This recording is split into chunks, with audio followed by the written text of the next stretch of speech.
I'm here with Felix Rosenqvist and Indy 500 champion Kenny Breck. Now, even though they call you a rookie, you've been successful in everything that you've done so far. How do these cars compare to everything that you've driven in the past? Well, I think they're not too different from, my roots. I'd say the biggest part of my career was in Formula 3, and I think you drive these cars pretty similar. They have, quite a lot of downforce. You have to carry a lot of speed through the corners, and I find a lot of similarities. I think the biggest difference are the circuits. You're used to the European circuits, and coming here, it's much more rough, bumpy, I'd say more pure tracks, which I really enjoy, but it's more like tricks and little details that you have to care about compared to what I'm used to. Gotcha. Now, Kenny, you just interviewed him as an Indy 500 champion. Did you give him any great advice?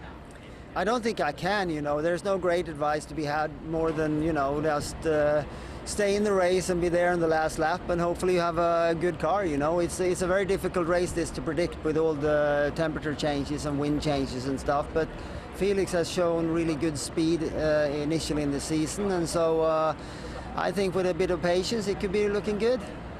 That sounds great. Now let me ask you this. I've asked every other driver about this. When do you go and hide? Obviously you haven't been here before. When do you go and have your time to get prepared for this race?